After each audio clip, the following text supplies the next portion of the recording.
Celebrating the connection with our pets. This is Animal Radio, featuring your dream team. Veterinarian Dr. Debbie White, dog trainer Alan Cable, groomer Joey Villani, communicator Joy Turner, and here are your hosts, Hal Abrams and Judy Francis. A big show for you today. It looks like you booked a couple of comics. Is that correct? I did. It's going to be a really funny show today. Date Me, Date My Dog is the book that one of these comics have put together. And she'll tell us how many dates you have to wait before you, you tell them that you have dogs. And she'll also tell you what to do in the bedroom with your dog. No, not with your dog, now but while you're weird, yeah, man. Hal. Watch the way you word that. Take it Boy, back. that's a close family. Yeah. Comedian Joey Camen is also going to be tickling our ribs. Oh, it is freaking This is a hot. funny show, huh? It is. It's so hot in here. It is What hot is in wrong here. with you? It's hot in here. I'll tell you what it is. Let's be honest with the listeners. It's the cronuts. Oh, Cronuts. Someone brought in cronuts this we morning. had cronuts. Yes, we did. We had What's lots a of. cronut? Someone brought in. What's a cronut? He didn't get a What's hold a of. cronut? Oh, come on. No, you I come didn't on. get a cronut either. What do you? Come I don't on. know What, what a are you guys cronut is. holding out here? Yeah, where they at? Where you got them? I don't think these are official cronuts because cronuts are supposed to have the creamy filling, filling. But these are yeah. the donuts that in New York are going for like $40 a shot. These are California cronuts. Dr. Debbie, would you like a cronut? I have no idea what a cronut is, and I'm afraid to ask.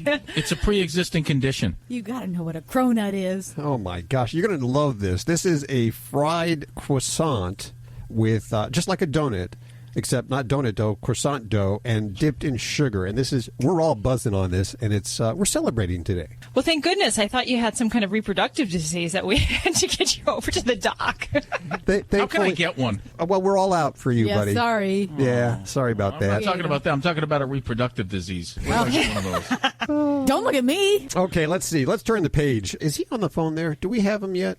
I believe we have Joey Camen. Hey, Joey, how are you doing? I'm doing okay, but Joey's not here right now. This is Arnold filling in for him. He wants to tell you all about his book, My Life with Snoopy. It's a fantastic book. There's action adventure. Wait a minute, Arnold, it's not action adventure. There is action adventure. You've got to buy the book, www.mylifewithsnoopy.com. It's fantastic. It's about his life with him and his shelter dog. You must buy the book. All right, Arnold, get lost.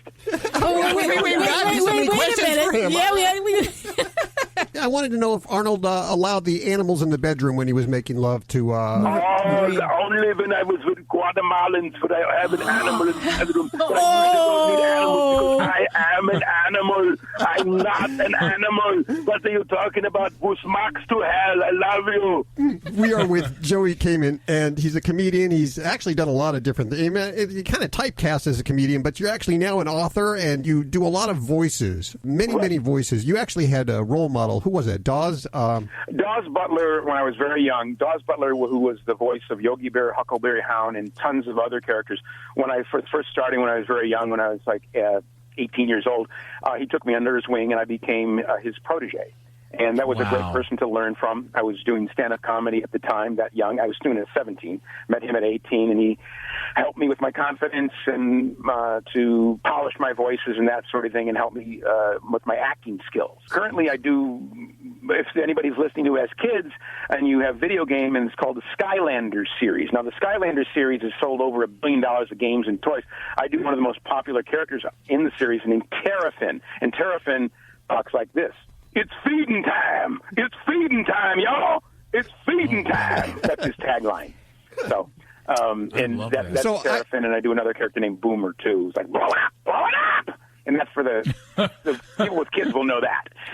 And various voices from the Smurfs to Space Jam the years ago and things like that. And, well, now, if this one that you're just talking about is making billions of dollars, you got to be a gazillionaire by now, huh? Oh, no. That's they pay that. The actors don't make that at all. The actors just get their scale wages, and it's a lot of fun, and it's a great gig. Hey, I've seen Nancy Cartwright's house, Bart Simpson, and She has a cow. She's doing okay. Yeah, well, that's something different. I mean, if I would love to have a series like that. Who wouldn't? Now, our dogs recognize our voice. Do you ever play funny voices to your dog? And what does your dog think about you? Good question. I like it. Very good question. Oh no, my dog. The book is about my life with my dog Snoopy, who was a shelter dog from the Burbank Animal Shelter, and it's our journey together. And it's funny and it's sad because we go through from puppyhood all the way to the end of life. And when I would do voices to him, I'd say, "Come here, Snoopy. Here, boy." Or I go, "Hey, Snoopy, come here, Snoopy, Snoopy, Snoopy." He would look at me, his ears would perk up, and he'd look at me like, "Who's this? Where'd my master go? Where'd he go? Where'd he go?"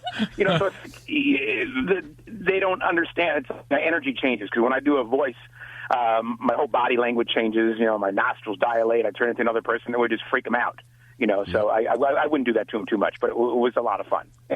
What are we going to find in the book? Is this another Marley and Me type of book? I'll be real honest. I love the stories. I know that people get these beautiful attachments, but a dozen books come across my desk every day about somebody's relationship with their dog. What makes this different, man? This is different because it comes from the perspective of a comedian, and it's funny. And it is still heartwarming, and I don't necessarily make fun of other dogs. I show the humor in situations that most people wouldn't find humor. You know, even in picking up a dog's ashes, I find humor in that. Even while I'm crying and talking about myself crying, I also find humor in other things that are going on. So I would say that it's funny, and other people seem to like it. I mean, I have different quotes from different people on the website, which is www. The 4 W's. Yeah. Mine has 4 W's instead of 3. My life was Snoopy.com. There's quotes from like Johnny Provost, who played Lassie, who played Timmy on Lassie, and the girl who played the little girl in Old Yeller liked the book. So it's striking a chord with dog people from years past and today. So that's what makes it different is from a comedian's point of view, as opposed to just a person being sad all the time writing about the book. What made you go to the shelter to get your dog? Why didn't you just go to a breeder or something like that? I don't believe in puppy mills. There are so many dogs that need love and are in shelters that have been abandoned and abused, and why not go save their life? You know, they're grateful. Yep. They're beautiful animals. Everybody, I knew that from the get-go. I knew that I didn't want a purebred dog from a puppy mill. I just wanted a shelter dog. I mean, I was hanging around a group of artist friends that had dogs and did fostering and stuff like that, and I just said, you know what? The day I walked in, I saw him, and there he was. I was hit like a thunderbolt. That he would be, and he was my dog. He became my dog. Right on. You saved him, and he saved you, and that's often the case. Yeah, it was like we saved each other. My dog helped heal a 30-year distrust of dogs. I did not like dogs from. I had the book deals with was a boyhood incident when I was 10 years old. My parents did something that wasn't too kosher, wasn't very good with a dog, with my dog and me. And I don't want to say what it is. I'd rather people read the book and experience it for themselves. But I distrusted dogs for 30 years until me and Snoopy got together. Wow. Yeah. Let's go ahead and give out the book, can we? I have 9 copies because I'm going to keep one of the copies. Yes. Okay. Can I ask a question? Yeah. I have a question. You don't have to put your hand up, you know. Do you ever go to a restaurant, just for grins, you sit there and every time the waitress comes over, you do a different voice, you talk like a different person? I used to do that years ago. Me and this friend of mine used to go to restaurants and we would do bits because the way I look, I'm a small guy. I'm a small guy, and the voices don't look like they can come out of me, even though I would do stand-up comedy. So yeah, I would do and they're not sure, they don't want to insult you. So the waiters would come over, and I would do the voice I did for that tariff, and I go, yeah, I like some. Let me order. I like a cheeseburger, French fries, and can I get some more ketchup, please? And the girl would just go, yeah, yes, sir, no problem, sir. And then my friend would be biting his lip, trying not to laugh because I looked in the person's face. And then we have our normal conversation. She'd come back, I go, excuse me, can I have some more water, please? And she was like, oh my God. They wouldn't, no, they don't want to insult you because they can't tell that it's, it looks like I'm doing it for real, so they don't know what's going on. It was pretty funny. More of a visual than for radio, you know what I mean, guys? Yeah. My Life with Snoopy, How One Shelter Dog Changed a Man's Life, and Other Tales of Adventure. Hilarity ensues. This is a funny book. I've read the first 3 pages. I'm already on the floor laughing. My Life with Snoopy. I have 9 copies. If you're not lucky enough to get on through, head on over to the website at Amazon.com or any of your bookstores. If they don't have it, ask them to order it and they can get it for you. It is My Life with Snoopy, and the author, Joey Camen. Comedian Joey Camen, who I'm sure undoubtedly knows what a cronut is, right? A what? A cronut? Cronut. You're going to have to, how do you spell that? C-R-O-N-U-T. Really? It's a combination croissant and donut. It's called a cronut. It's a donut made with croissant dough. It is awesome. I wouldn't know that because I'm trying to be gluten-free and I'm a vegan. Yeah, I was before this too. Dude right here. So. Oh yeah, I was working out every day and I was eating all my spinach and everything, and then these things came along and it sidelined my career. Downfall. Yeah. Oh, I'm sure it's delicious. Well, thank you for humoring me. Bye, Arnold. Bye. Nice talking to everybody. Fantastic job. Fantastic. Love you. There he goes. Joey Camen on Animal I have a Radio. quiz for you. I have a quiz for the cast here in the room. Yes. What are the 3 things that Arnold Schwarzenegger says in every movie? I'll be back. That's one of them. Okay. Well, no, he doesn't say that in every movie. Okay. In every movie, every action movie, what does he say? Make my day. Get out! Get out! Oh, Get yes. out! And then he always says, grab my hand! Grab my hand! The third one is,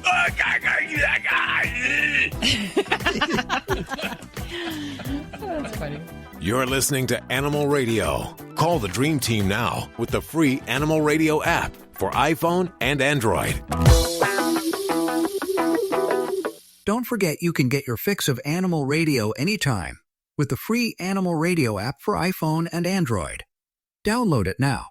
It's made possible by Fear-Free Happy Homes, helping your pets live their happiest, healthiest, fullest lives at home, at the vet, and everywhere in between.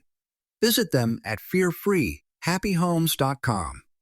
Thanks Fear-Free for underwriting Animal Radio. What's up, everybody? My name is George Lopez. I don't know how I became a crazy dog person, but I rescued Chihuahuas. Yeah, they rescued me from probably getting remarried. Come on.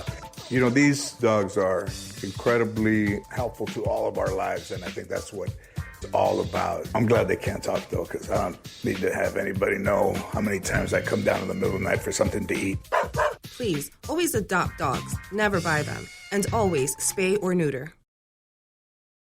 Would you like to pay lower fees and interest on your credit cards? Of course you would. Are you making more money than you were a year ago? If you're like a lot of us out there, barely living paycheck to paycheck, I doubt it. It just costs more to live today, and you're probably using your credit cards more. To help you, the credit card companies have issued the Credit Card Hardship Program. It's a free program that can help you by reducing their fees. We've set up a special hotline right now, so regardless of what credit card company you work with, we can help you negotiate through the hardship program. To qualify, you must have $10,000 or more in credit card bills, have a source of income or a job, and you're having a tough time paying your bills. Listen, we want to help you, so please make this free phone call right now to learn more. 800-245-1567. 800-245-1567. 800-245-1567. That's 800-245-1567. Paid for by the Debt Solutions Network. You're listening to Animal Radio. Here's Hal and Judy. Well, we all know that birds can sing, and maybe once in a while you hear a dog barking when he hears a siren or something and he kind of sings along. But did you know that mice can sing? Well, they do, and I'm going to tell you why they sing coming up on Animal Radio News. What about rats? Who said? I says the call's for you. We have Ardeen hey. on the phone. Hey, Ardeen, how you doing? Hi, fine. Thank you so much. How are you today? Good. Where are you calling from? I'm from Los Angeles. I'm here in Los Angeles. Well, welcome to Animal Radio. I got the whole dream team here for you. What's up? Oh, cool.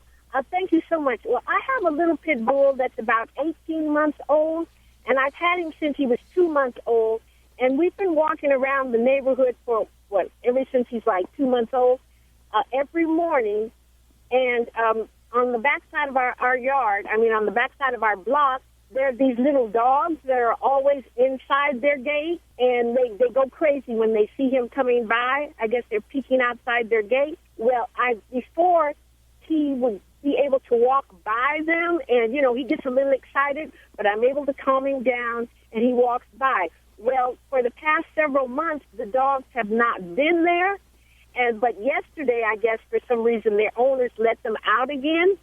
So now he's getting excited all over. My dog is. And yesterday he pulled me about 15 feet to the yard, to the gate, because the gate is back from the sidewalk. and he pulled me. He ran to the gate, and the dogs just my puppy is a player. He's not a fighter. He likes to greet other dogs. But this time it wasn't so friendly. He just ran to the gate and put his little nose up under the gate with the other dogs, and they were just growling and going after each other. And I had a hard time pulling him back because, meantime, I'm walking another little pit bull that I got from a friend. She's about the same age as he is, and she's usually calm, but then she got all agitated because he ran to the gate, and so the 4 dogs were going after it. Like 2 on the inside and 2 on the outside, and I just need to know how to stop him from wanting to greet other dogs and pulling me. I want you to know, if this was TV, which would be great, you'd see Alan's face now. It is making so many different expressions. Well, firstly, here's a good suggestion for you, Ardeen. Why don't you just ignore those dogs? Why don't you just ignore that area totally? Oh, okay. Well, I was just trying to get him. I suppose I could do that. I could walk on the other side of the street. But, everybody has a dog. And when you can't... Well, here's some questions for you, Ardeen. Okay, firstly, when you said you used to be able to calm your dog down, what would you do to calm your dog down? We would keep walking, and he'd be wiggling his tail and stuff and whining, but he would walk. You would keep his mind moving forward. So I'll give you a little key. When you see dogs pulling on a leash, a dog pulls on a leash and goes bananas because the dog learns that by pulling on the leash, he's going to get what he wants. Once a dog learns a behavior, it takes a long time to unlearn the behavior. So you see these dogs pulling their owners by the leash and the owner's following behind, and the dog gets to go exactly where he wants to go. So the dog has learned that by pulling on the leash, he gets what he wants. The key is to teach a dog, and of course we're all teachers. It's important to remember that whenever you have a dog, you're first and foremost a teacher. And to be an effective teacher, you have to know when to give discipline and when and how to give discipline. And you have to know when to give affection and how to give affection. And you have to pay attention to your dog because dogs can't talk. They'll never be able to talk. So you kind of have to get into their heads a little bit. The dogs behind the fence, they're excited because they see something interesting, which is another dog. That makes them go bananas because they've learned that by going bananas, they get reactions out of people and other dogs. That's why they do it.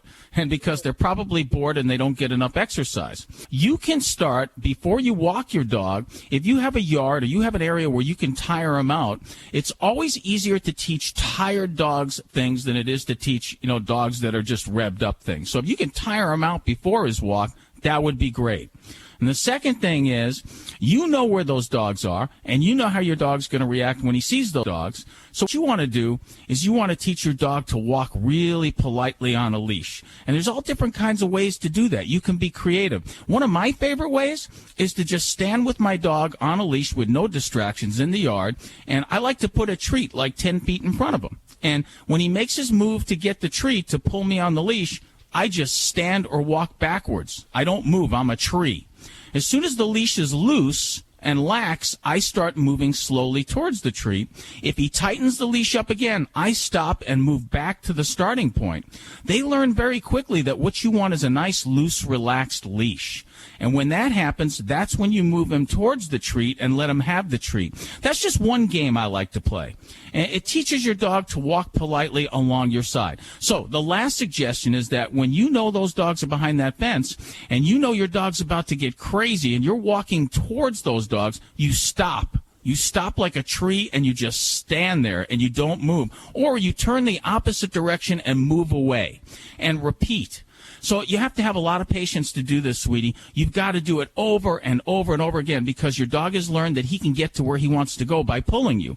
Now you've got to teach him that by pulling you, he does not get what he wants. And matter of fact, he doesn't get anything he wants. He doesn't get to go anywhere he wants to go. The only way he gets to go where he wants to go is to be relaxed on the leash. Does that make sense to you? Is there any easy way to walk 2 dogs at one time? It's pretty unnatural for dogs to walk, at your side on a leash. You'll never see 2 dogs walking that way, like in a perfect line right next to each other. So again, the best way to teach a dog to walk on a leash properly is to do it one at a time, and then once your dog is really good on the leash, you can teach another dog how to walk on a leash with your dog's help. But when you have two dogs that are misbehaving on the leash, they'll feed off each other, make it twice as difficult for you. And try to remember this, too. When you're teaching your dog anything, one at a time, when you're teaching your dog something, try not to talk. The less talk, the better. Every time you talk, like let's say your dog's pulling you on the leash and you're going, no, stop. Your dog actually thinks you're joining in. You know, he thinks you're like, oh, yeah, go get him. Yeah, you go, girl, you go.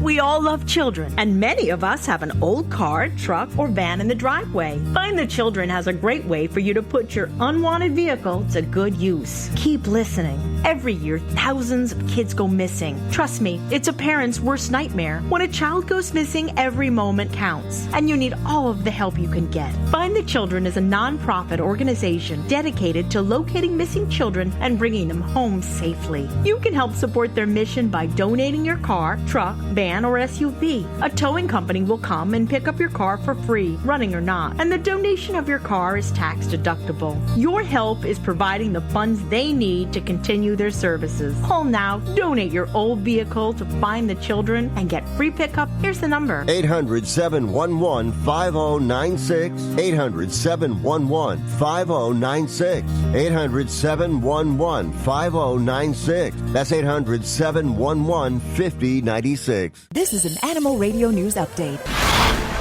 I'm Stacy Cohen for Animal Radio. Well, we all know that birds sing, but did you know that mice do as well? And they do it to protect themselves. So they must sing really bad, or it's the same tune over and over and over again. But anyone with pet rats or mice know that they make all kinds of weird vocalizations. And of course, most species on the planet do, but when it comes to defending their territories, birds tend to scream and not sing. So it turns out that at least some mice do sing. Songs consist of a set of rapidly repeated notes called trills, and notes are produced each time an animal opens and closes its tiny mouth. That's about 15 times per second. The songs vary, so mice who live in the jungle of the Amazon may sound one way. Mice in Detroit, they've also been studied, they sound another way. And I'm not really sure how mice in L.A. might sound. But next time you hear a mouse sing, you're going to know why. A cat lover is amazed some animal experts. They were able to teach their pet cat to use a human toilet, believe it or not. And 29-year-old Luke Evans became fed up with his cat using a smelly litter tray in his second-floor flat. So he trained his 9-month-old cat named Salem to go to the bathroom in his bathroom. He offered him cheese-flavored treats as a reward. That cat can also shake paws and roll over, and he's currently being taught to fetch. You know, it might have been easier to just get a dog to do all this. But anyway, his human-like toilet skills have left experts baffled. And Luke, who lives with his partner in England, said a lot of the time we don't even realize that he's been to the loo. Sometimes I should probably do that with a better English accent. But sometimes we hear him scratching at the seat, but it's only when we step into the bathroom and see the evidence in the toilet that we know for sure. He can't use the flush yet. He needs more training for that. Took a couple of months for him to pick it up, but we used a child's toilet seat for training at first. I guess it's a pretty rare thing. He mentioned it at work, and everybody was pretty amazed. I'm pretty amazed. If I could get my kids to aim and use the toilet, I'd be happy, let alone a cat. I'm Stacy Cohen. Get more animal breaking news at animalradio.com. This has been an Animal Radio News Update. Get more at animalradio.com. You're listening to Animal Radio. Call the Dream Team now with the free Animal Radio app for iPhone and Android. We decided instead of the regular donuts, we would bring in cronuts. What are those? They're the gold standard of donuts. Yeah, well, they're donuts made with croissant dough. Wow. I know. They were very crunchy. They were very good. Flaky. And I thought we had enough, but apparently we didn't have enough. Can never have enough cronuts. Didn't have enough. I think you guys hid them or something. No. There's crumbs all over the floor here. There's crumbs all over Hal's shirt. Ladybug likes the cronuts, but they can't be good for her. What do your dogs think of the cronuts? Not mine. My dog is very smart. He won't eat he won't touch a grape. He sniffs it and is like, that's the end of that. Anything bad for him, he won't eat. It's like he was born with that gift. All right, well, I got to tell you, Magnum will eat anything. He's eaten dead rats that he's found at the park, and he slithers them down like spaghetti with the tail going down his throat. And I'll tell you what, this dog has had 3 toxicities in his life. He ate like 2 pounds of chocolate once, and he is the hardest dog to get to vomit. So when you have a toxicity and you need to make them vomit, he won't do it. I can't get all the drugs that induce vomiting. Don't work on him. Were you having a bad day, Deb? Having a bad day? What were you doing with 2 pounds of chocolate in your house? Was that a cry day? I was PMSing. What do you think? Try a cronut next time. Or a cronut hole. Al, you're a psycho. I think you should be doing a commercial on TV for the try a cronut or a cronut hole. You just pop up every time there's a problem in a family. Like, see people going through a divorce. Try a cronut or a cronut hole. Let's go to Linda. Hi, Linda. How are you? Oh, I'm fine. How are you? Good. What city are you in? Mountain. It's near Reading, Pennsylvania. That's a pretty big city. It's near Philadelphia, right? Mm-hmm. Do you have cronuts there? Do you know what a cronut is? No, I don't. Oh, my God. Okay. How can we help you today? Well, my husband and I adopted 2 Jack Russells 2 years ago. Mm-hmm. Lucy's 3 and Desi's 5. Oh, they're adorable. I love them to death. But 2 Jack Russells are a handful. I bet. But they're constantly eating rabbit turds, bugs, tiny little frogs, stink bugs, and then they get sick. And I don't know how to stop them from doing this. Oh, my goodness. So I have to say, 2 Jack Russells in the house, that's like having 2 toddlers on sugar constantly. Steroids, yes. Yeah. So, these are high-energy dogs. So we have to remember what these guys are all about. They are all about running, chasing, doing things. So if they're not really getting as much activity, they're going to be seeking out fun. And I'll tell you, my own dog, he loves to eat things, and he will eat anything given that's in his way. So, rabbit turds are on Magnum's favorite list. Wow. They are fun. They are fun for dogs to eat. Tasty. And, they're tasty. Those herbivores, they ferment their food, so it does taste good. There's nothing bad in a rabbit turd, is there? Well, is there, Dr. Debbie? That's really deer and rabbit turd. That's good stuff. There's really nothing, and this is strange to hear from a veterinarian, there's nothing bad in a rabbit turd. Yes, Alan, you made me say it. They won't catch parasites from eating the rabbit turds. Now, if they eat the rabbits, they certainly could get pretty sick and get a lot of diseases from that. But eating just the turds are not likely to cause a lot of problem. But it's mostly a behavior of opportunity. So they like to ingest things. They're looking for things. And anything that they might encounter that looks or smells appetizing is going to be fair game. So for me, I would say the big thing is going to be keeping these guys occupied and keeping them entertained. And the big thing when I find that a dog is eating something they shouldn't, and I battle this all the time, is to not make a big deal out of it. The more you run them down or chase after them, saying, no, drop that, it's going to become more of a problem. It's going to be more fun, and it's going to just perpetuate that behavior. So fight that urge to chase them down to try to remove the offending poo or whatever else they've got in their mouth. And I would direct their behavior and really find some things that they can chew on and they can ingest. So for me, I like to use things like a little peanut butter in a dog toy, and you can freeze that, or you can make popsicles. So in the summer months, you can take even chicken broth and put those in the ice cube tray and give those for your dogs to lick or to chew on, and really give them some chewing, eating opportunities, something that can be in place of those stink bugs. And, you think a stink bug would taste horrible enough, but dogs eat them enough of the times. Too. Well, I know myself. If I'm going to get sick, I'm not going to eat something again if it makes me sick. Yeah, but you're not a dog. Different. I have a suggestion. Do you have a laser pointer? Because Jack Russells, they get yourself a laser pointer, and you can sit in your chair in the yard, or you can take a walk around the yard, and you just point that thing at the fence and at the tree, and the dogs will run to it and go nuts trying to get it, and it wears them out. They like chasing those laser pointers. Well, I do try to play with them as much as I can in the house. Now, they both must have sensitive stomachs from wherever they came from before, because the only thing they'll eat is milk-bone dog biscuits. If I give them any other kind of treat, they get sick on it. Isn't it funny that they get sick on a very good treat food, but yet they can eat things in the yard and they seek it out with pleasure? So that's just funny dog behavior, definitely. And they don't sleep all night. They'll go out at 11 o'clock, do their stuff, come back in, and then they want to go out again at 2 o'clock. But that's because they're nosy. You know, I'm sure Alan's going to say these dogs need to get a job. Outside, so they need a job. Yes, they need to be worn out during the day. That's what you got to do. Got to wear them out during the day. You got to tire them out so that they like to lay around at night. All right. All right. You know, Alan, I'm always surprised because a lot of times people say their dogs get so much activity running in the backyard and playing with the other dogs. And I like to point out a personal history of one of my dogs, Jade, who's now 15. We would take her out when she was when she was a little bit older. She was more of a young adult. And we would take her out with our ATV, and she would run 10 miles straight, following us on the ATV running. And then she'd go home at the end of the night and she'd still chew her bone. So running back and forth and playing in the yard isn't always all that much activity. And they're still looking for something to do. They need mental stimulation. I mean, that's why playing fetch is so much fun and hiding things. You know what I do once a day for my dog?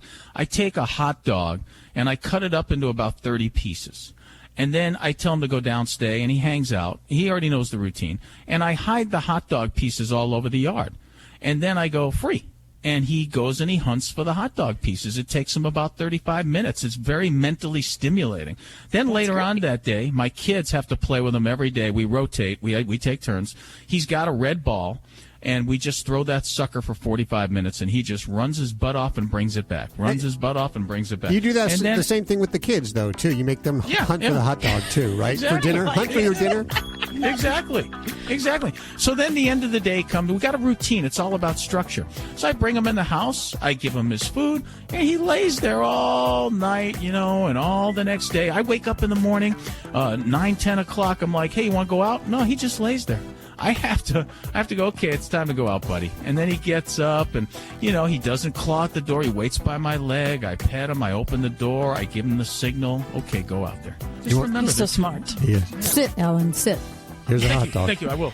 Thank you very much. Hey, thanks for your call, Linda. We appreciate you listening over there in Reading, Pennsylvania. WEEU is the station, and they've been an affiliate for almost 10 years. Holy moly. I guess they're coming up on 10 years now. Yes. A lot of great animal lovers in the Reading area. Yes. What did we do wrong? I don't know what we did. It's not us. It's them.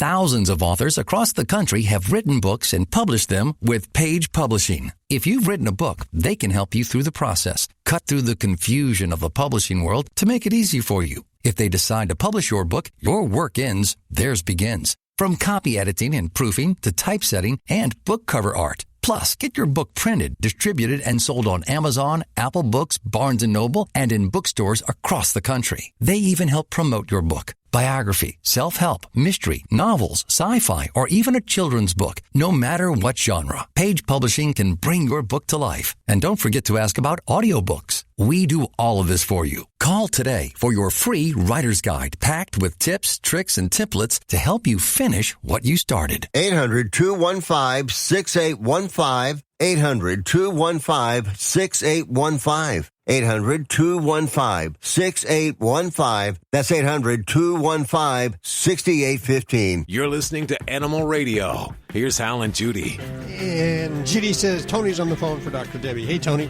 Hey there. How are you today? Good. What's going on?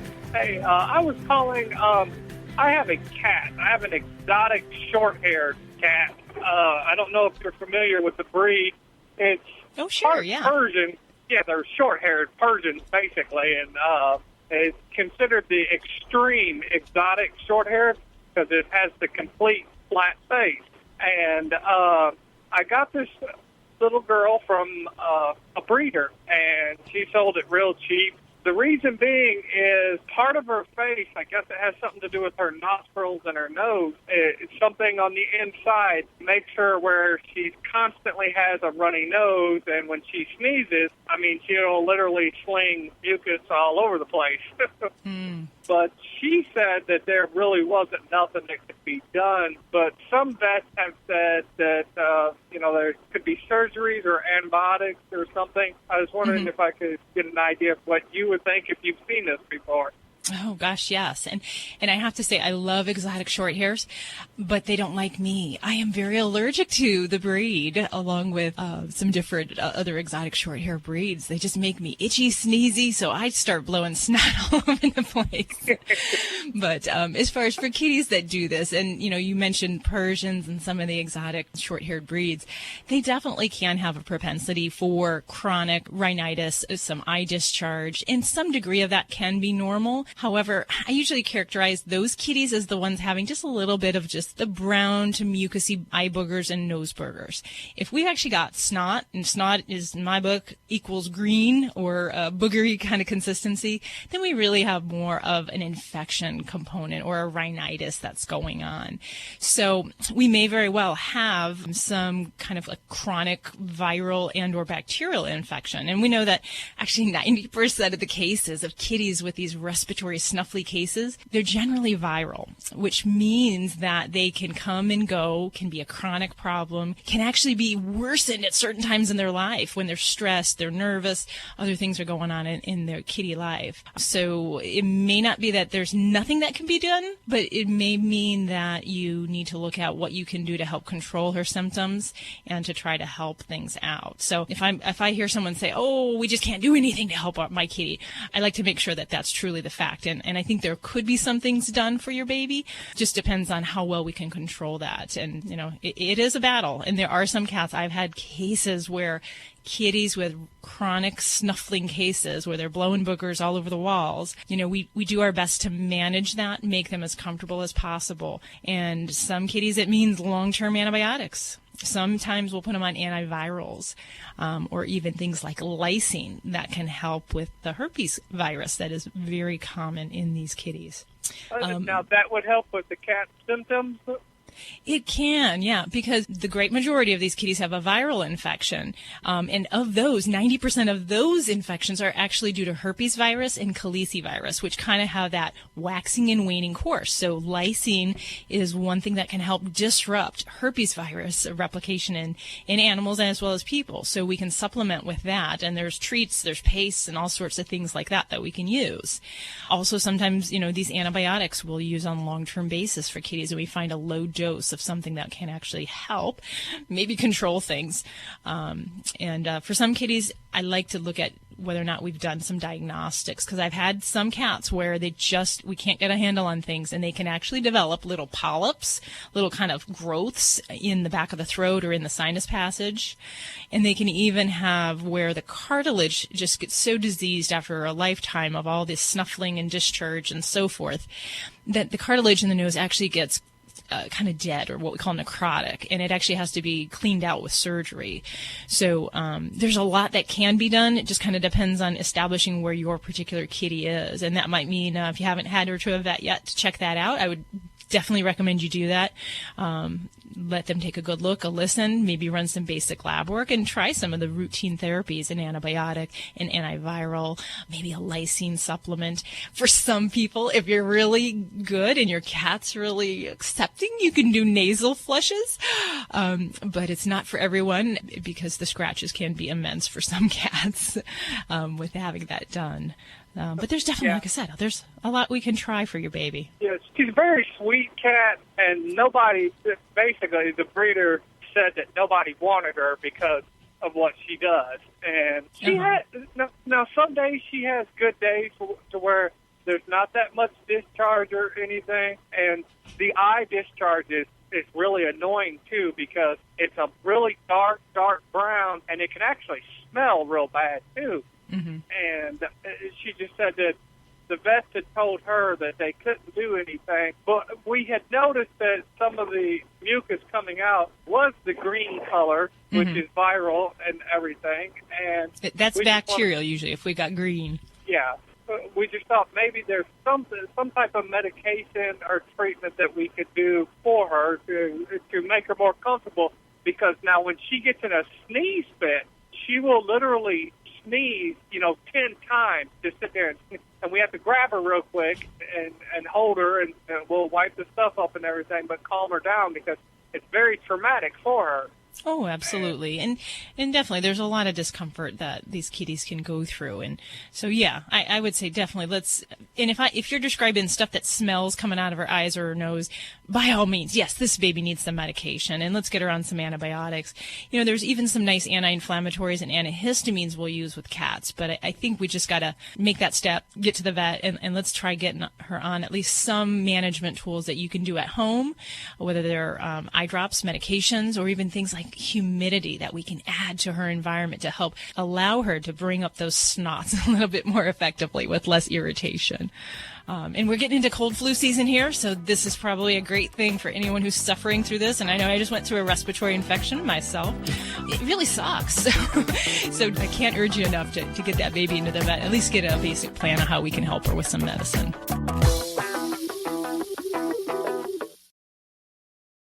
How would you like to get a free smartphone? If you own a smartphone, listen to this incredible offer that's almost too good to be true. Right now, you can switch your plan and get service with us for as little as $2 a day. Guaranteed for life. Plus, get a free smartphone every year. Call the free smartphone hotline now and we'll move your number from your existing service. Think of your savings. So don't wait. Switch your plan, save money, plus get a free smartphone every year. Call the free smartphone hotline right now. We guarantee you're going to love our service. If you don't like what we say, you can hang up on us. But you won't. Right now, you can switch your plan and get service with us for as little as $2 a day. Guaranteed for life. Call the free smartphone hotline right now. 800-475-3351. 800-475-3351. 800-475-3351. That's 800-475-3351.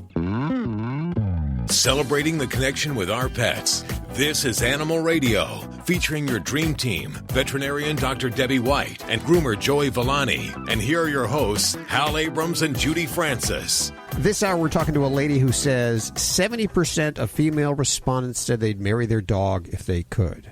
Would you marry your dog, Dr. Debbie? I don't think so. I really don't. I don't need any more attitude. Boss gives me plenty of attitude. I don't want to be married to that. Yeah. What about you? No, I'd stay single. I'd still have my dog, but I'd still be a single woman. I just want to date. Yeah. Okay. Like commitments. Play the field. Yeah. We'll find out what that's all about because I think that's kind of a big estimate. 70%. I don't. That's a lot. That's pretty high. We'll talk. That's just saying that. What do you think about men? You know, I know. If your dog is a better candidate, jeez, Can doesn't I just say tell much. You, yes. The only people that you can make fun of anymore in this whole world without offending anybody is men. That's it. That's all we got left. Is the average fat white guy who's 50 years old. You can make fun of him. You can make him look like an idiot, and nobody's going to get upset with that. It is hot here. It is hot. It is in what, this 86 day. Yep. degrees out there? Yeah, it's hot. 110 in the studio and It's got to be 130 in my pants. Stacy, what are you working on? There's been movies made about killer bees, but they're really feeling the effects of real killer hornets in central China. 28 people have died already from them. Wow. I'll tell you about it coming up on Animal Radio News. Bzz. We go to Brian. Hey, Brian, how are you? Good evening. I'm doing just fine. How y'all doing? You're doing good. What city are you in? I'm in Standish, Michigan right now. I'm not even going to ask you if you heard of cronuts, okay? Cronuts. It's heaven is what it is. Oh, hell. You're confusing people. Can we get back to work here I'm and sorry. let's stop this, Hal? Brian, this is Dr. Debbie here, and I have a feeling. I'm an over-road truck driver, and then now and then I don't get home on Saturdays. I just happened to come across the station here a couple of weeks ago, so if I'm out on Saturdays, I definitely try to listen to you people. You're very interesting. Great. Well, thanks. What's going on with your animal? Well, I got two dogs, but one's a Great Dane and one's a Husky Rottweiler mix, but I got cats also, and every once in a while I catch them in the cat box trying to eat the poop. Oh, yeah. Is that good for them? And can that hurt them? And I keep them out of it, but I can't see how that being very tasty. You know what? We as humans cannot understand the delicacy of kitty roca. But dogs find it so appealing, and there must be something incredibly tasty because it is a very satisfying behavior for these guys. Is this cronuts or kitty roca? Kitty roca, I'm kitty roca. Yes, like almond roca, but in the litter pan. Okay. Yeah. kitty tootsie rolls. So is it good? No, definitely not, because they're definitely eating fecal matter, which is going to be a higher rate for parasite infestations. But also there are dogs that will just have GI upset; they'll vomit. And I actually had a puppy the other day that came in, and he was pretty sick the night before, and Mom said, "You know what? He vomited this morning. It smelled like crap." And well, it was. So it really can make them physically ill. So it isn't a good thing. And if it's happening on a regular basis, it would be something that I advise to make steps to try to prevent that. But that can be the challenge. I keep it away from me. And if I got a spot now where they can't really get to it, but if they get a chance to, they try to. Yeah, and I have some clients that have good success with putting larger size boxes and like cutting out one side so the cat can go through, and then have the litter pan on the other side. That can be kind of a neat little setup for some, or even just little separators that the cat can jump over, but the dogs, visually maybe just can't see the litter pan, and that sometimes gets it off their mind if they're not just walking right by the litter pan and go, "Ooh, there's a little kitty turd," and they're going to pick it up and have some fun with that. But, this is another place where I'm a little mixed when it comes to the self-cleaning litter boxes. I think for some kitties, they can be a little scary for them. But for other cats, this is a great way to keep the litter box clean and not have it sitting around for your dogs. So you might consider something like that for your cats as well. Well, if they get into it, they got to work at it, because I've got a covered cat box. It's like a kennel almost, it's got a big top on it, and the cats go into it okay. And the dogs get into it, they got to stick the whole head into the hole and try to get to it. Yeah, so if you have a cover on your litter box now, and say you get, some big box, you get something shipped to your house, you make a cut on that on either end, small enough that your cat can get through, but your dogs can't. So it's kind of like a kitty tunnel then in that sense. And, that's just one other barrier that your dogs might not have the opportunity to get to the litter box there. So that's a good idea. Yeah, and then you can decorate it with stickers, and your cat will love it. If you have kids in the house, it could be a real project. Okay. I appreciate the time. I appreciate it. I do enjoy listening to the show. I listen to it on Saturdays when I can. Well, thanks. You got time for one more quick question? What's up? My Rottweiler Husky mix, when he's outside on his chain, he's pretty rambunctious at times. When I first got him about 5 years ago, I live on about 5 acres. I let him run out and have to run of the neighborhood, basically. Mm-hmm. And he always came home, and he still does come home. But now, if I let him out and he gets off the chain or get away from the wife or me, he'll run and try to. He don't normally go far. He doesn't try to. Well, he tries to keep away from you. If you go to try to get him, he'll stay away from you. But when he's ready to come home, he'll come sit by the door, and I'm ready to go in. And when he's in the house, he's a completely different dog. He's as calm as can be and just docile. And sometimes I think he's retarded. He's having fun. And Alan, I'm going to let you jump in on this. Hey, buddy, dogs need to run and play and have a good time, and they need exercise. So if he's not getting exercise and you let him go off the leash, he's going to take off. And if you go after him, it becomes a game, where you're chasing. He likes to play. He'll put his feet down, spread them out, look at me, and go back and forth. He's playing, yeah. So is there a problem with that? Is something you don't like about that? What's your goal? What do you want to change? Well, I'd like when he runs, I'd like to have him come to me when I call him. He'll just ignore me, keep running away. And I'm not worried about him so much, but we got neighbors in the vicinity that got chickens and stuff, and I just say he's going to get in trouble one of these days. Well, that's going to take you time to teach him. Though, are you ready to commit that time? Do you have the patience and time to teach your dog to come to you when you call? Not as much as I probably should, because I'm a truck driver. I'm gone most of the time. I'm home. Okay. So what I would suggest for you, my friend, if you don't have the time to teach your dog this, is to get yourself an underground fence and just stick it in. An underground fence? Yeah, I thought about doing that at one time, too. Yeah, I've got one. And, I don't even use it anymore because, my dog pretty much gets tired out every day. I play with him a good 45 minutes a day to where he's so worn out and he knows where the boundaries are. So I don't even keep the fence on. He knows where he's supposed to go. Even if there's a bunny, which there's lots of bunnies and deers, he will stop where the fence is and let the bunny, run off. And that's because he's been taught with my patience and my time that, hey, this is where you can go, and that's it. and he obeys that rule. And, whenever I catch him obeying that rule, I reward him. A lot of people make the mistake of whenever they catch their dog doing something wrong, they reprimand, but they fail to notice all the things their dog is doing that they like and reward. So when your dog is just sitting there being calm at your side on the porch, that's when you give him affection. That's when you say, hey, good boy. And on the occasions when your dog does come to you when you call him, that's when you say, good boy. Now, when he gets down into that stance where he wants to play with you, you don't say a word, you turn around, you walk away, you sit on the porch, you say nothing. And that's going to teach your dog, I'm not into that. The only way you're going to get attention from me is if you come to me and lay down by my side. And you have some treats in your pocket, and when he comes to you and lays down by your side, you say, good boy, and you give him a treat. And it teaches your dog over time the behavior that you want. Now, Alan, could you use this in a form of like clicker training where you say you have a horn that you want to blow and then you give your dog some special edible treat and kind of teach him that, hey, when you hear the sound, you come running? We were talking, Debbie, about all the different creative ways if people pay attention to their dogs, there are so many creative ways you can come up with to teach your dog things. What people have to remember is that dogs cannot speak. They do not understand English. So you've got to figure out ways to coax them into doing what you want. Little games, little tricks. Leash walking is probably the most difficult thing to teach a dog. And the way to do it is you got to have patience, and when the dog, again, pulls at the leash, you got to stand there like a tree. When the dog stops pulling at the leash, good dog. So what Deb says, clicker training is really cool. I really like clicker training.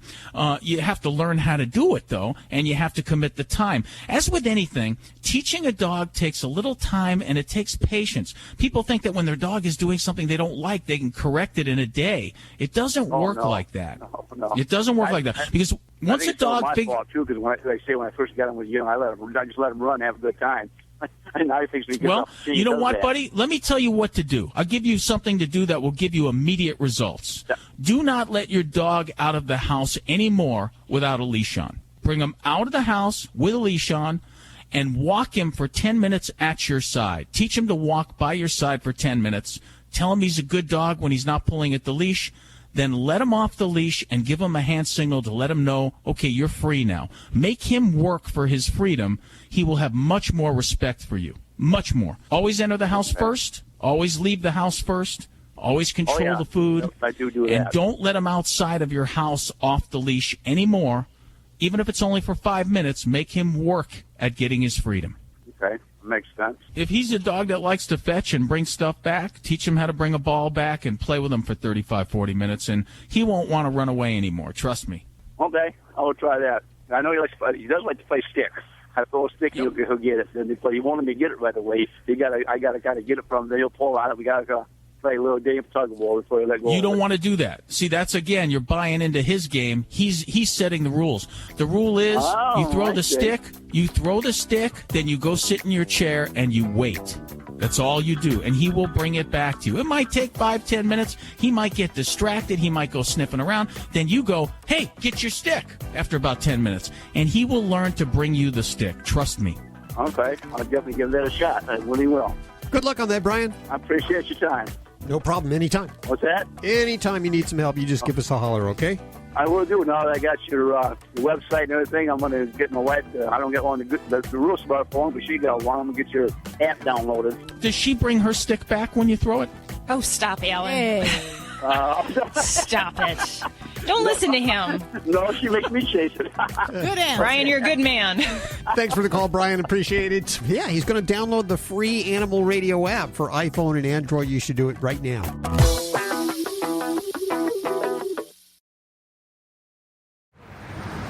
Do you have an old car sitting around your house? Maybe you're even paying insurance on it.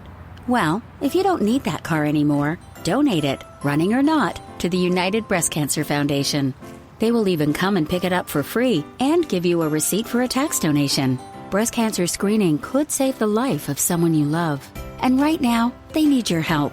They want to save more lives through early detection by offering women free or low-cost breast screening exams. And that's what your old car helps to pay for. So get your phone out and call right now to donate your car to the United Breast Cancer Foundation. Remember, they will come pick it up for free and give you a tax donation receipt. Call right now. 800-793-4880. 800-793-4880. 800-793-4880. That's 800-793-4880. You're listening to Animal Radio. Call the Dream Team now with the free Animal Radio app for iPhone and Android. Hey, David, what's up? Hey, man. Who's this? This is Animal Radio. I got Dr. Debbie right here to my left. To my right, Alan Cable. Judy's over there. I'm sitting here in a nice tweed shirt, and we're all just waiting for you, buddy. Okay, here's the scenario. I board my horses down on a country road at some stables. Now, the woman took Mama Raccoon because it was skinning her calf. Off 20 miles away, just left these 3 little babies in the wall where I stabled my horse. So I got them out just to discover that they don't have any teeth yet. Their eyes are barely open. And I had my 13-year-old daughter with me that was going, "Oh, Dad!" So I got 3 baby raccoons. We're going to keep them. My wife has got a hold of some website that says they're vicious after 6 months. And now I understand they steal from you. Anything bright, shiny, car keys, glasses, whatever it may be. But everybody I've talked to up here that has raccoons themselves say, no, that's all a lie. Now, I do understand that I need to get them fixed, and they need to get their rabies shots and distemper shots. But I guess what I'm asking is, is there a place that you know of here in northern Texas that I may take them to so they can have a normal life? Okay. All right, David. This is going to be a call that you're not going to probably like anything I have to tell you. I'll be very honest.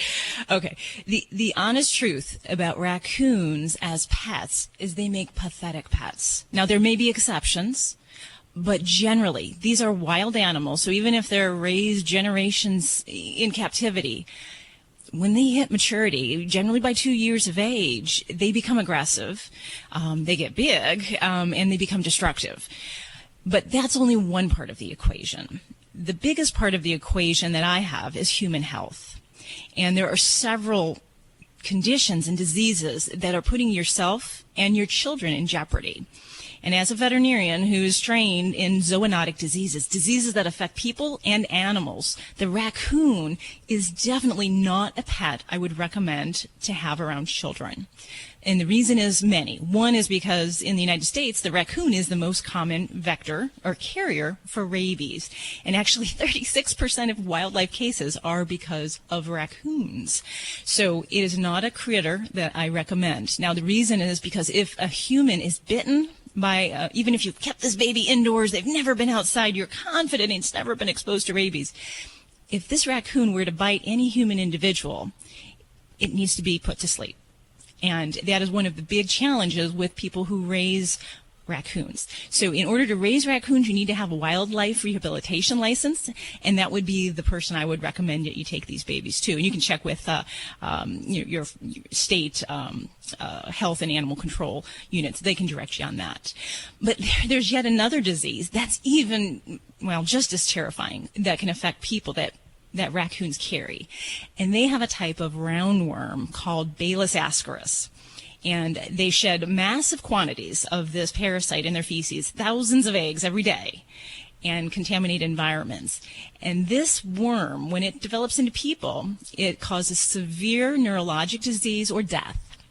And the bad thing is that kids that age, so when they're 7-9 weeks of age or younger, they may test negative for this parasite if we were to check their stool sample. But they may go on later to shed this parasite. So it is a very serious threat for human health. And, that plus rabies, plus the aggression issues, I really don't recommend them as pets. Now, I have treated raccoons. I will tell you there are vets that do. And, yes, they can be spayed and neutered and vaccinated. There are really no vaccines that are recognized in raccoons, so you can give them rabies vaccines, but if they bite someone, like I said, they're pretty much going to have to be destroyed because of the human health issues involved with rabies. So that's the hard truth. And, I know there are people that have raccoons and they're a lot of fun when they're little, but, it really is a type of critter that I do recommend that you get in the hands of a wildlife rehabilitator so they can raise them, so that they can return to the wild, good, healthy, and, keep your family safe. Now, who do I call to find one of these people? Well, you want to check. You can start with your animal control authorities. That would be one source. If there's a Department of Wildlife in the area, you would check with them. Yeah, there's one of those. Yeah, they will be able to direct you to that person. And that's the best thing I could advise for these little guys' sake and for your own. Yeah, I'd rather have them out in the wild anyways. I'd hate to be caged up. Yeah, definitely. And, they are interesting, fun little critters, but, they definitely can have their share of trouble when they get older. I will tell you that. So, yeah, I got a friend with one. He's 2 years old, and half the time he doesn't make it to work because the raccoon took and hit his keys or his glasses. I don't know how often the excuse would go over at work, Yeah, my boss is getting really upset with him, but I don't know, we'll just have to wait and see. Yeah. You're going to have to break the news to your daughter, and I'm sure that ain't going to be easy. Kudos for saving the babies.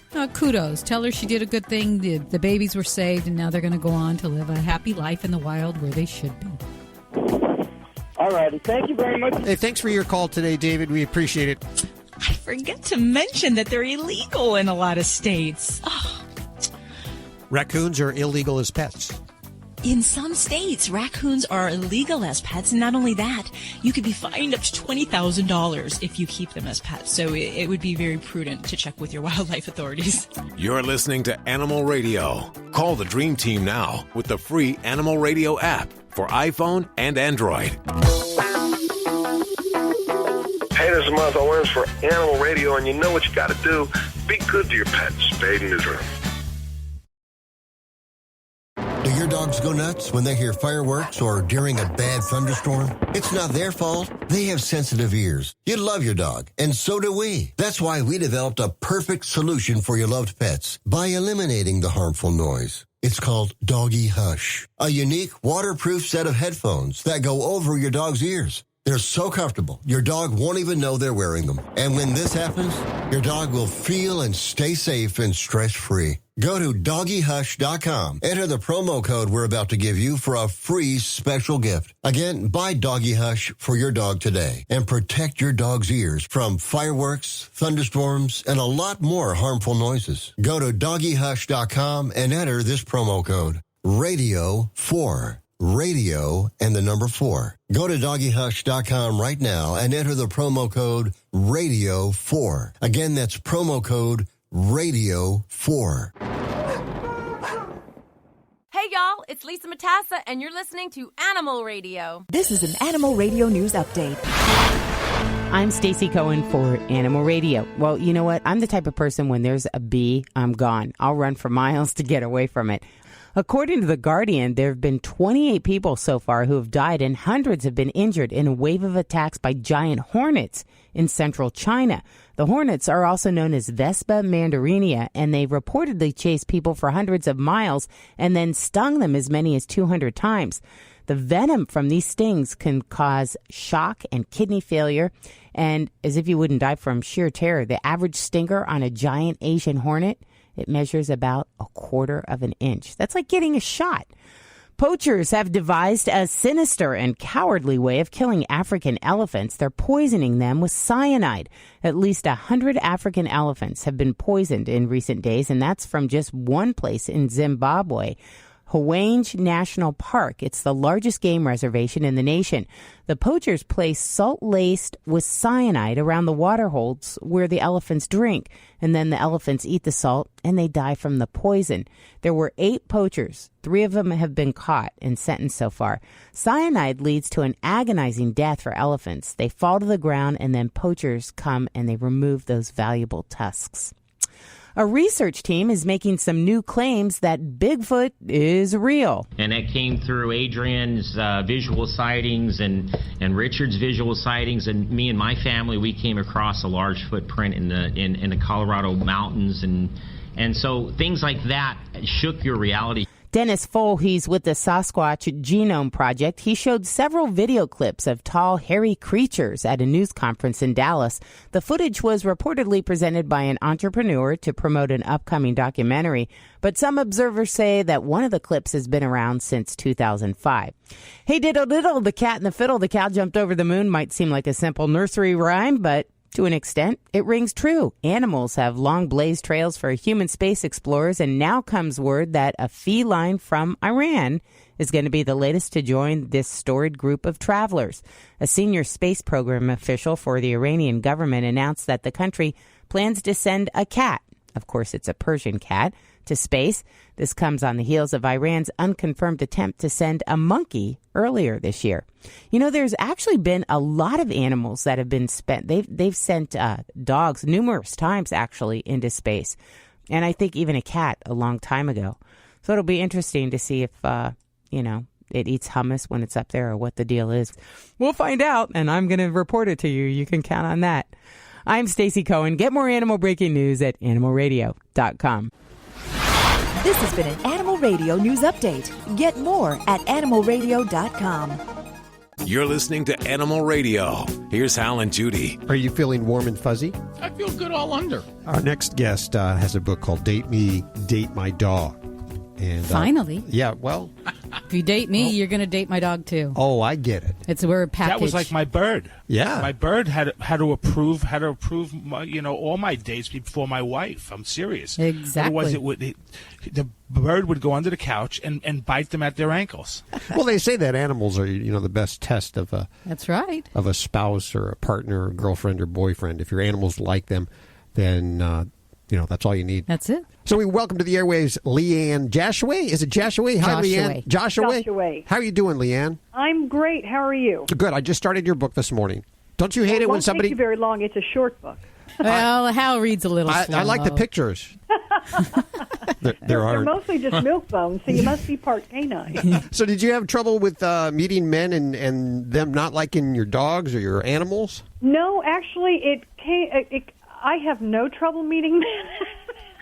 My trouble is marrying the wrong ones. That's a whole other book. No, basically, I am an animal rescue person, and I know how many dogs end up in shelters for reasons such as my boyfriend doesn't like him. Mm-hmm.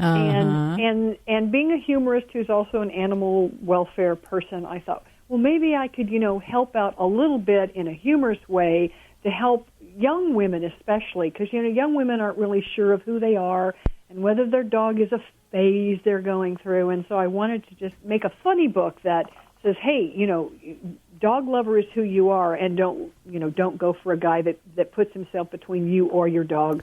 Find somebody that accepts you as the woman who is a dog lover. So as a woman, where are you going to find these men? All over the place. The idea is don't look in the wrong places, because how insecure does a guy have to be to be okay? It's me or the dog. What kind of an insecure gerbil head does that? Well, there are a lot of them. And I've met some of them. I've dated some of them. Right, and so, but when you're young and you're a young woman and your self-confidence isn't, the older we get, the more self-confident we get. It's like, this guy likes me. I have to do what he wants me to do for him to like me, and we don't want to do that when it involves another creature's life. So, and the places you find them are the places where you find dog lovers. Out in a dog park, or here in Eugene, Oregon, which is where I am. We have Bark in the Park, which is our annual Humane Society fun run walk that raises money, and all kinds of people show up with their dogs to run in that. We have a pet parade every year where families come and single people come and they bring their animals with them. So it's just about refocusing, where you go. And of course, there's all kinds of online dating sites that are for animal lovers as well. So when you meet a new guy, how soon can you bring out all your puppy pictures and all that without scaring them off? Third date. You don't want to come across as too crazy, right? Yeah. So don't bring him back to your apartment. I have enough bumper stickers on the back of my car that cat is out of the bag if my date sees my car. What about, and this is a problem that we hear about all the time, at least once or twice a week, we hear about how the dog or cat might ruin the intimate mood in the bedroom. Right, and there's a whole chapter. The last chapter is, when you get to that point, and that can be true. So, one option is to not be at home the first couple of times. Make sure that you have a good introduction of the dogs to the man and that they like each other before that happens in your house. You know why guys don't like it when dogs are in the bedroom? Because they're afraid that the dog is staring at them thinking, hey, you're doing that all wrong. That's exactly what I was going to say, but I didn't want to hurt your feelings. You can't hurt Alan's feelings. I have wiener dogs. Yes. So there are 3 wiener dogs in the bedroom. And I hear that's very intimidating. I see a statistic here in this press release that I was given about you. It says 70% of female respondents say they'd marry their dog if they could. That's an interesting one there for me. Why? Because 70% of the dogs are male, the other 30% are female. So you wouldn't marry your female dog. If they were all males, it would be 100%. I'd marry my female dog. Well, if you think about it, and probably if I haven't seen the statistic done with men, but probably a lot of guys would say the same. A dog doesn't do a lot of the things that make women feel bad in a relationship, and is unconditional love all the time. Who doesn't want that in a relationship? So what if you have that rare guy that's a cat guy? Can a cat guy and a woman that likes dogs, can they make that work? Unless you have a severe cat allergy, I see no reason why that can't, or your dog has a severe cat allergy.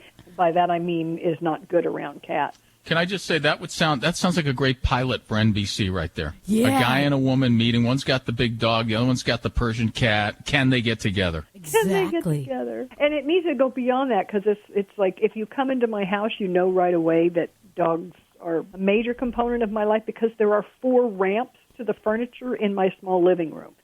So I think that would be great in the pilot. It's not just having the dog and the cat in their life, but their entire life is kind of set up to meet the needs of the cat or the dog.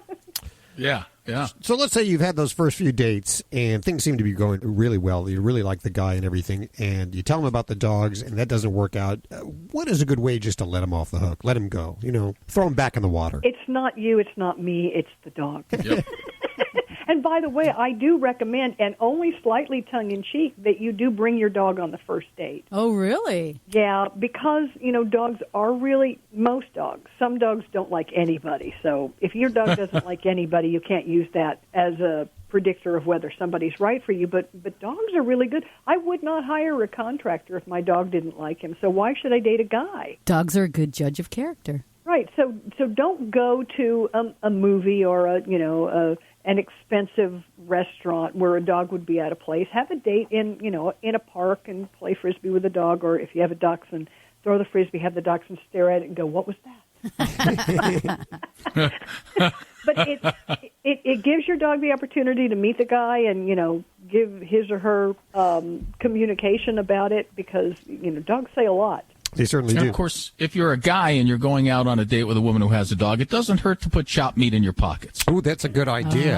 Or a little peanut butter behind your ears. That's a really good spot. Peanut butter behind one ear and coffee latte behind the other. You got the girl and the dog going for your ears. Oh, that sounds great. Well, the book is called Date Me, Date My Dog, Finding Mr. Right for You and Your Pack. I have 10 copies to give away right now. If you're not lucky enough to get on through, get it online at Amazon.com or visit the website Accidental Comic. That's your website? That is my website. It just happened by accident, didn't it? It did. It's absolutely true. Yeah, same with me. People laugh at me, and I really don't intend them to. Well, that's not exactly what I meant, but that's good, too. I accidentally took a comedy class and became a comedian. How's that working out for you? It's 20 years. Wow. Well, thank you so much for joining us, Leigh Anne. Well, thank you for having me. It's been delightful. This is Animal Radio, baby. Fido Friendly Magazine presents the 16th annual Cross Country Pet Adoption Tour. Get your licks on Route 66. Along with media sponsor Animal Radio and companion sponsor Zymox, the tour travels down America's favorite highway from LA to Chicago, stopping at shelters along the way to support adoption events and to raise money for the shelters. With the help of cat food sponsor Cat It, companion sponsor Tito's Vodka for Dog People, campground sponsor KOA, grooming sponsor Hands On Gloves, and car wrap sponsor signs to you. Fido Friendly Magazine brings their giant spinning wheel where attendees can donate money to spin and win Fido fabulous prizes, with all proceeds benefiting the shelter of the day. In the first 15 years, the tour has helped to place over 19,000 pets into new forever homes. Log on to FidoFriendly.com to see where the tour stops near you and come out for a safe, fun way to support your local shelter. And who knows, you might just find your new forever friend. You're listening to Animal Radio. Find us at animalradio.com. Log on, learn more. Hey, Robert. Hello. How you doing, Robert? Good, I'm doing good. How are you? Good. Where are you calling from today? I'm in Lemoore, California. Right near Fresno. Are you listening on Kino? Yes, I am. I love their signal, 50,000 watts. I have Dr. Debbie right here for you. Well, hi. And I may not have 100,000 watts, but hey, some might say anyway. My smile is just as sunny. That's good. That's all you need. So what can I do for you? I've got a 4-year-old Rottweiler, and she's been losing hair for about the last 4 months. We just moved into a new house about a year ago. Okay. But prior to that, she had a grass yard, and now we've got a pool and a lot of cement. So I'm wondering if maybe it's just something I didn't see before. I've looked it up online, and I guess a lot of people have some of the same complaints where they lose hair. It's kind of short and wiry. But she runs and leaves a trail. You know, if she scratches, she leaves a pile. If she lays somewhere, she gets up and there's just tons of it. So we've tried to keep it down by hosing it off. But what that did is this heat that we've got is it created wet ground, and now we've got millions of gnats. I'm wondering if there's a way, or if there's some. I thought it was her food, but we switched her food again, and it's not the food. Is that just the way they are? Is that normal? Well, to some degree, yes, they do shed a lot. Now, I wanted to ask you real quick, is she having any kind of unusual hair loss, any baldness or sores, anything like that? No, it's all pretty even. Her coat stays pretty even. She has no raw areas or anything like that, other than maybe her heels where she lays down sometimes, you know? Okay. Yeah, so I'm going to be very honest with you. This is something that is not likely to be fixed. Not in the sense of how are we going to stop shedding, because shedding is a reality for every dog. Even those that don't shed much, those that are clipped, they still shed their hairs. They just don't shed it in the same cycle. But dogs like Rottweilers and Labradors in particular are well known for the just excessive amounts of hair that they shed at any particular time. The tricks are, don't spend your money on a lot of those silly old sprays that you put on the hair coat that are supposedly to stop shedding. The only way those products work are because you start brushing your dog. So the number one thing is really being very vigilant about brushing. Now, admittedly, I admit, I don't brush my dogs all that much. I use the tool you're using, which is the pool filter. Yeah. Well, Rottweilers don't swim. Mine does. Our vet even said that Rottweilers usually sink. Ours is in the pool all the time. She swims great, but she leaves a path, and our filters are completely filled of hair all the time. Yeah. So, yeah, if you're not doing any brushing, we have to find a way to get that hair out. Now, I laugh because, I'm somewhat lazy when it comes to my pets, brush and upkeep. So you can burn out your filters in your pool, or you can really get very vigilant about getting on a daily process of doing some brushing. And if she's got, some of the Rotties have kind of a thicker coat, so you may need something a little bit more durable, something like a Furminator to get down into that deeper part of the coat. But that's really going to be the best thing I can tell you as far as doing daily brushing for this kid. Doing a regular bath where you're shampooing her and you're rinsing her off, that's removing a lot of that bulk or that loose hair that's in that phase of hair loss where it's ready to come out. So we just got to get that out in a regular pattern. If we don't do that, then she's just hair's going to fall off of her. When you touch her, it's just going to come off in one big sheet. So you're going to have a lot of that to deal with. Now, that being said, there are definitely some things that you can try. Now, a diet change, I like that idea. Generally, it's not something there's a quick fix for.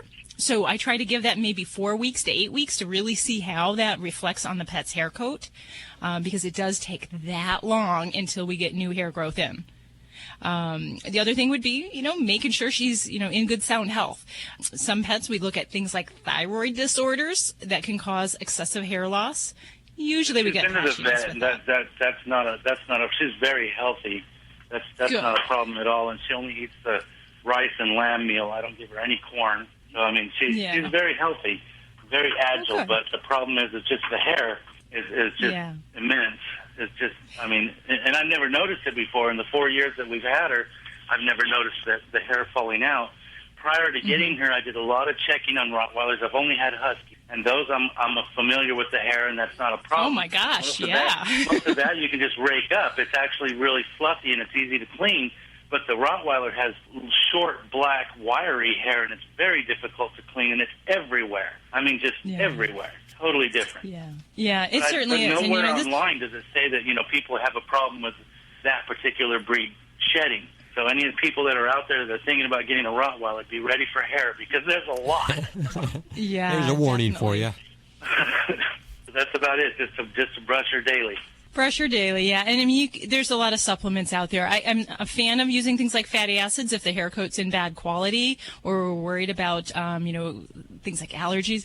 But the honest truth, and people will sell you millions of products, spending lots of money on this kind of products, but really, brushing is the number one thing to do. And it's just, we don't like to do it because it takes time. We want that easy fix, and we want something that's going to be, the problem. So if she's in good health, her thyroid is good, we don't have allergies, we don't have fleas, we don't have internal parasites. Those are the things that I kind of check for in a physical exam if we're talking about excessive hair loss. So, sorry to give you the bad news there. Well, that's all right. Don't shoot the messenger. Thanks, Robert. We appreciate your call. Much. Yep. Hey, speaking of getting out of here, I want to thank Leigh Anne Jasheway, also comedian Joey Camen. I learned so much from them. What did we learn today? If you're going to date somebody and you have dogs, that you should at least wait 3 dates before you tell them about crazy your dog. Dog lady.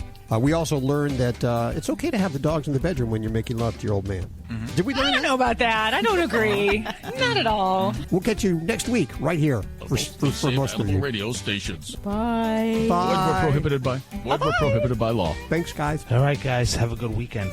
No contract required. You know there are actually Bavarian stuffed-looking cronuts? This is Animal Radio Network.